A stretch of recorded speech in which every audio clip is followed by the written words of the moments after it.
You bought the bottle, read the label, sprayed it on schedule, watched the clover go a little yellow, thought maybe it was finally working, then watched it come back greener than before. That result is not your fault. The product has a documented limitation on clover that is not in the advertising, and the actual fix is a $4 box sitting in the laundry aisle of every grocery store in America right now. I'm going to show you exactly how to use it, mixing ratio, coverage, timing, and the one mistake that will kill the grass underneath it if you get it wrong, and stay to the end. When the clover dies, it leaves a bare patch. I'll show you the one product you need to put down before the next weed moves in and you're back to square one. The product most of you reach for is Ortho Weed Be Gone Lawn Weed Killer, bright orange bottle. It is on every shelf at Home Depot, Lowe's, and Walmart. Ortho is a brand owned by Scott's Miracle Grow, a $3.8 billion corporation that also owns Roundup Consumer, Miracle Grow Tomcat, and most of the other recognizable names in the lawn and garden aisle. The active ingredients in Weed Be Gone are 2,4-D, Macoprop, and dicamba. These are broadleaf herbicides that were developed from compounds first synthesized during World War II. Scott's was among the earliest companies to commercialize them for residential lawns, launching its first broadleaf herbicide, 4XD, in 1945. Here is the thing about those herbicides. They kill broadleaf plants. Clover is a broadleaf plant, so by that logic, Weed Be Gone should kill clover. And technically, it does. Sometimes, partially, over multiple applications under the right conditions. The problem is documented. Clover leaves have a waxy, water-resistant surface. Herbicide solution beads off that surface.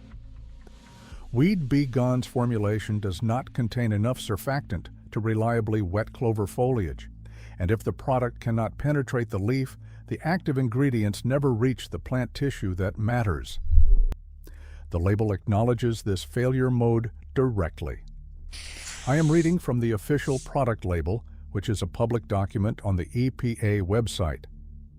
If control failure occurs following a full or split application, do not reapply this product. Change to a herbicide with a different mode of action.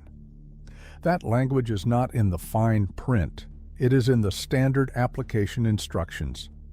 The product's official label tells you, in writing, that if it does not work, stop buying it. That sentence is on the label of the product they are actively advertising to you as the solution to your clover problem. I bought this for 3 spring seasons. I did not read that label language until last fall. And when I did, I sat there for a while just looking at it. Now here is the part that makes the whole thing genuinely absurd, and I want you to sit with this for a minute. For 150 years, white clover was a standard ingredient in American grass seed. Not an accident. Intentional. Turf managers mixed it in deliberately because clover is a nitrogen-fixing plant. It pulls nitrogen from the air and converts it into a form the soil can use. That is free fertilizer going into your lawn every season. No bag, no spreader, no application schedule. The surrounding grass gets fed by the clover. Clover stays green in drought when grass goes brown. It survives heat. It fills in bare patches on its own. Nobody was trying to get rid of clover. There was no war on clover. It was a known asset intentionally seeded for more than a century. After World War II, broadleaf herbicides became commercially available. And here is the problem Scott's ran into. 2,4-D kills broadleaf plants, all broadleaf plants, including clover. Scott's had a choice. They could position their herbicide narrowly, market it for the weeds people actually hated, like ground ivy and wild violet, and acknowledge that it would also take out the clover that people wanted, or they could reclassify clover itself. Turn the asset into the problem, sell the herbicide as the solution. They chose the second option. Published lawn history research cited by Beyond Pesticides documents that through aggressive marketing and advertising campaigns in the 1950s, white clover went from a standard lawn ingredient to a lawn pest. not because of any agronomy, not because clover became more invasive, because a company that manufactured herbicides needed a target audience, and the easiest way to create one was to decide that something beneficial was actually a weed. A homeowner who grows clover intentionally never buys a clover herbicide. A homeowner who has been told his lawn is dirty because it has clover in it spends $30 on Weed Be Gone every spring. This is not a conspiracy. It is a business model.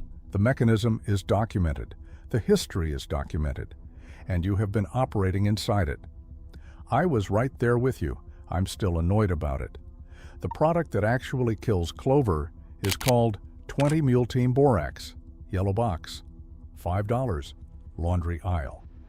The reason it works comes down to one element, boron. Borax is sodium tetraborate. It is roughly 11% boron by weight. Plants need boron in trace amounts. Clovers and other legumes need it specifically for the root nodules responsible for nitrogen fixation. Boron is what makes those nodules function. When you apply borax at the right concentration, you are flooding the clover's root system with more boron than it can process. The nitrogen-fixing machinery shuts down. The plant's cellular processes start failing. It goes yellow, then brown, then dead. The timeline is 10 days to 2 weeks, not overnight, but steady and reliable. Here is what makes borax work on clover without destroying the lawn. Turf grasses, Kentucky bluegrass, fescue, perennial ryegrass, are significantly less sensitive to boron than broadleaf plants. At the correct application rate, the grass underneath takes minimal stress and recovers completely. The clover dies. The grass lives. That word, correct, is doing a lot of work in that sentence, and I am going to be specific about it in a moment. 20 Mule Team Borax is sold at Walmart, most grocery stores, and on Amazon. Standard yellow box, laundry detergent section. You are looking for the plain 20 Mule Team product, not a specialty garden formulation, not a concentrated version. The yellow box, links are in the description. I do get a small commission if you purchase through them, but this product is available at every grocery store in America, and the commission does not change anything about this recommendation. The boron sensitivity of clover and legumes is not folk wisdom.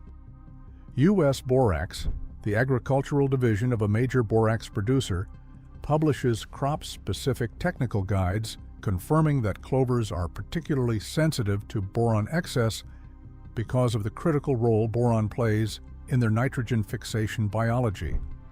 The same property that makes clover useful in your lawn, the nitrogen-fixing root system, is exactly what makes borax effective against it.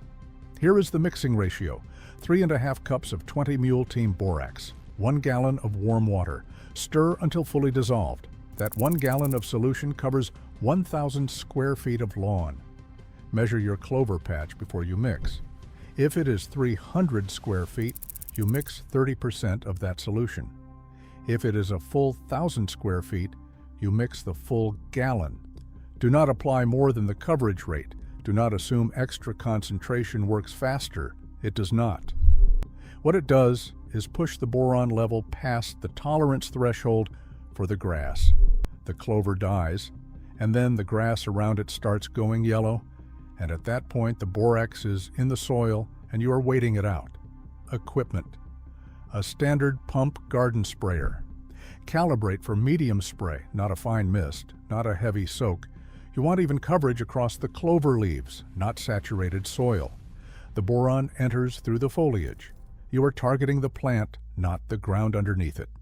Timing: apply in late spring or early summer when the clover is actively growing, morning or late afternoon. Do not apply if rain is in the forecast within 24 hours. The solution needs time to dry on the leaf surface and absorb into the plant before water washes it off. Then wait 10 days. The clover will go yellow within the first week, brown and collapsing by day 10. It looks like it is moving slowly. It is not moving slowly. The boron is in the plant tissue working through the root system. The visible die-off catches up. The most common mistake people make is spraying once, seeing nothing dramatic after 2 days, and spraying again.